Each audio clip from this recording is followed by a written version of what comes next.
I look exactly like my dad. His fashion sense is a little more Marlboro Man, and mine's a little more Holy Man.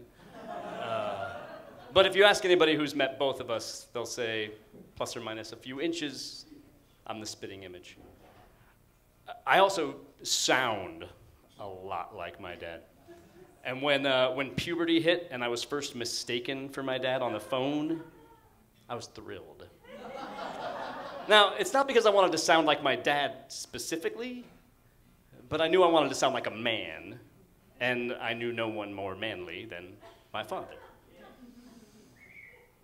2 years before I was born, my parents moved from suburban South Florida to Boulder, Colorado, a move for which I am eternally grateful, by the way. And when I was 1 year old, they moved from Boulder to a house on 5 acres northwest of Longmont. And this was kind of the culmination of a lifelong dream of my dad's. See, even though he was born in the Bronx and grew up in New Haven, Connecticut, and Florida, he had vague ideas of places like Colorado and Montana, and he envisioned himself as a cowboy.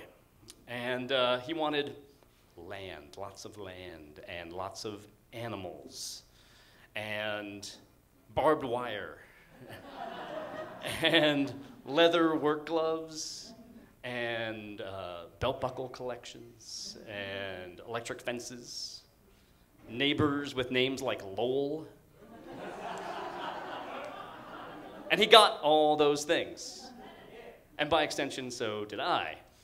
So I grew up surrounded by cows and horses and pigs, and turkeys and chickens and ducks, and and parrots and ferrets and dogs, and also a lot of my parents' music, which was this weird combination of 70s soft rock, for which I blame my mother,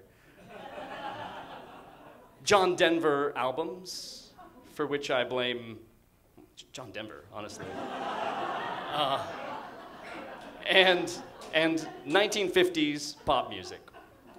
My dad had this fake leather brown case full of dozens of 45 RPM singles from the 50s that he collected when he was a teenager growing up in Florida. And he would stack these up on the Marantz turntable with the little automatic changer thingy. Yeah, I see nods, yeah. And we would listen to that for, well, minutes, really, right? But it was a pretty happy childhood growing up, and I would say that my parents were pretty happy to have escaped from Florida. And occasionally they would tell us horror stories of hurricanes that would batter that part of the country, just wreaking havoc. And you know, compared to that, the occasional thunderstorms and blizzards of Colorado seemed pretty tame. And every once in a while, we would have tornado warnings, as you all know. But you know, we lived near the foothills, like that was not a big threat, so really not a whole lot of excitement. I grew up in that house for 17 years, and then I moved out to go to college. And then when I graduated from college 4 years later, I moved back in. And then I moved out again to see if I could go broke in Austin, Texas. And it only took me months to accomplish that goal, and I moved back into the house. But then I moved out again to get a job and get a girlfriend and get married.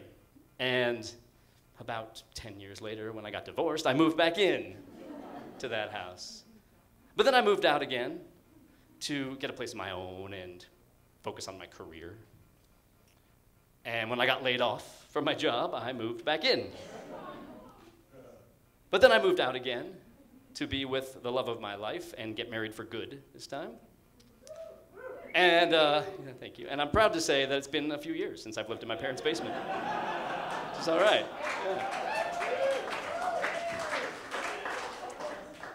Meanwhile, my parents have lived in this house for 43 years.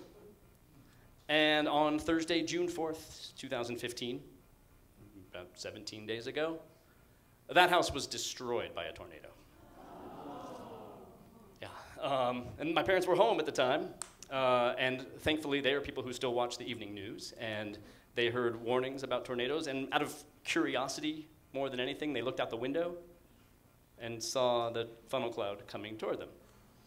Within a minute, they and their little dog were in the basement, exactly.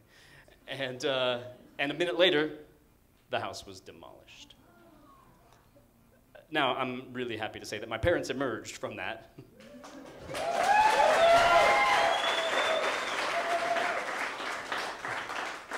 They are dusty, but otherwise unscathed.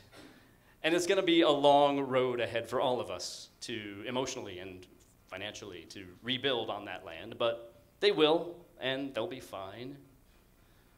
I was out at my parents' house the day after the tornado, helping to gather some of the personal possessions that hadn't been destroyed by the tornado or by the hail and rain that came right afterward. And I found the fake brown leather case of my dad's records. And I opened it up, and inside were dozens of 45 RPM singles from the 1950s.